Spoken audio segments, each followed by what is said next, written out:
Maintenant, on va voir le contenu de l'acte d'engagement. C'est comment j'allais dire, une possibilité, hein, voilà. Le contenu de l'engagement, donc d'abord les parties contractantes, hein, le pouvoir adjudicateur, le maître d'ouvrage, hein, la maîtrise d'ouvrage, donc identification, adresse et tout ce qui permet de l'identifier, l'entreprise, hein, donc pareil, les coordonnées de l'entreprise, bien sûr l'objet du marché, nature des travaux, caractéristiques principales, localisation de l'opération, hein, très important, le prix du marché, suivant sa nature, est-ce que ce sont des prix unitaires ou un prix global et forfaitaire?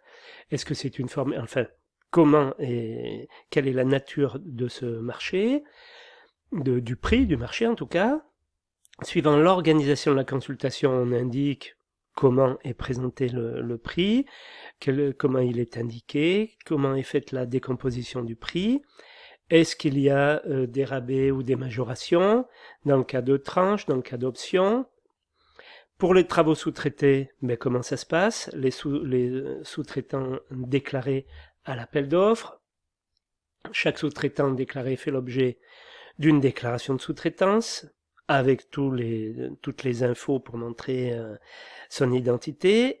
Intention de sous-traiter. Si l'entrepreneur a l'intention de sous-traiter mais n'est pas à même de déclarer les conditions de paiement d'un projet de sous-traité, il indique dans le cadre nantissement ou cession de créance la nature, le montant des travaux sous-traités et le nom du ou des sous-traitants.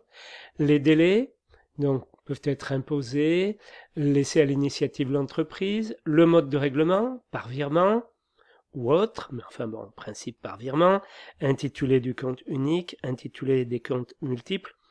Quand je pensais ou autre, je pensais au marché privé.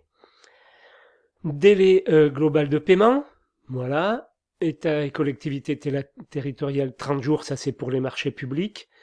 Pour les établissements de santé, 50 jours, toujours pareil pour les marchés publics, un marché privé, faut les préciser dans l'acte d'engagement, hein, voilà. Taux des intérêts moratoires, le cas échéant, les intérêts moratoires, c'est de la facturation.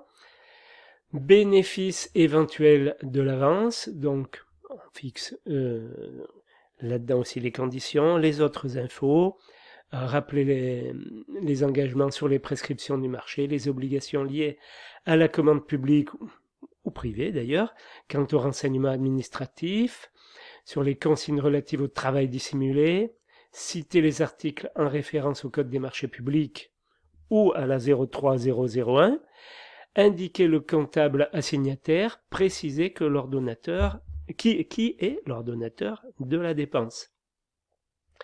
Notification de l'acte d'engagement, bon ça sera fait aussi, signature et transmission de l'acte d'engagement, donc on explique comment tout ça sera fait ici, date d'effet du contrat, pièces à remettre au titulaire, et pour les marchés privés, le Code civil prévoit que le contrat doit être clairement défini et comporter au minimum les mentions suivantes, le nom des contractants, enfin les coordonnées des contractants, l'objet du marché avec sa définition précise, le prix et les conditions de paiement, le délai de réalisation. Ça, c'est au minimum en marché privé.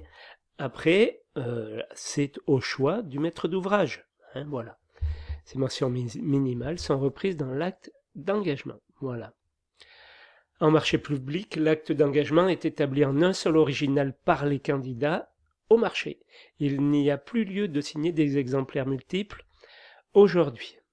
Voilà, et là on vous indique les références sur lesquelles on trouve toutes ces informations. Lorsqu'on va sur le site des services publics, on peut télécharger en Word l'acte d'engagement, le formulaire A1, l'acte d'engagement, qui présente d'abord tout l'aspect juridique et à quoi il sert. Et puis ensuite, donc, ce qu'on vient de voir, l'objet de l'acte. Alors, l'objet du marché, ici on écrit ce que c'est comme marché, à l'ensemble du marché public, etc. Donc, tout ce que l'on vient de voir est déroulé ici. Engagement du titulaire, donc il va citer le CCAP, le CCAG, le CCTP, Les autres, enfin le CCAG en marché public, hein, sinon c'est la 03001 en marché privé. Conformément à leur clause, signataire s'engage sur la base de son offre pour son propre compte à faire le marché, engage la société une telle, l'ensemble des membres du groupement le cas échéant, voilà, et après, au fur et à mesure, on déroule, et il n'y a qu'à suivre la demande de renseignement qui est faite, la nature du groupement, le cas échéant, le compte, bien sûr, accrédité, hein, il vaut mieux le stipuler, donc on l'indique dans l'acte d'engagement, numéro d'établissement, nom de l'établissement bancaire, numéro du compte, l'avance, hein, au cas où il y a une avance, durée d'exécution du marché, elle va être bien notée ici, signature du marché public ou privé par le titulaire individuel ou le groupement, donc les signatures, lieu et date de signature et la signature. Voilà. Signature du marché en cas de groupement, donc là, bon, c'est tout de suite une case plus importante. Identification et signature, par contre, du maître d'ouvrage, hein, voilà. Désignation de l'acheteur, nom et prénom, qualité du signataire, enfin, il faut qu'il signe, bien entendu, hein, voilà. Pour l'État, parce qu'on est en marché public, en marché privé, on ferait différemment. Voilà, donc ça, c'est la tri 1, hein, à renseigner, à modifier, je dirais, à adapter au projet. En marché privé, on a un exemple d'acte d'engagement en marché privé de travaux. Bon, là, j'ai pris quelque chose à Paris, bon, peu importe.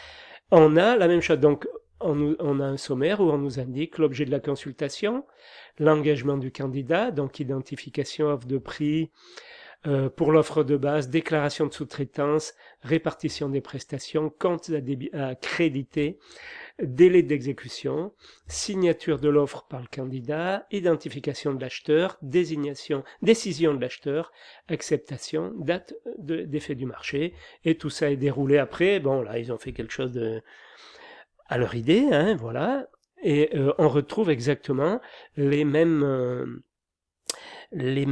articles, j'allais dire, que dans la tri 1. Voilà, présentés peut-être un peu différemment, mais c'est toujours les mêmes prérogatives qui sont notifiées ici. Hein, l'offre de prix, voilà, le montant pour l'offre de base, hors taxe, toute taxe, déclaration de sous-traitance, pareil, sur quoi elle porte, le nom des sous-traitants, etc.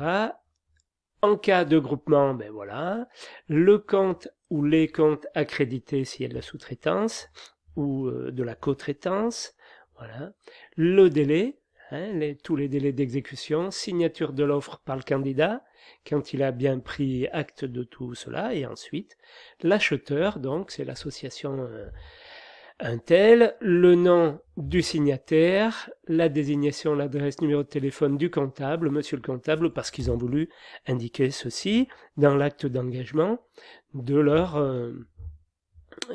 projet.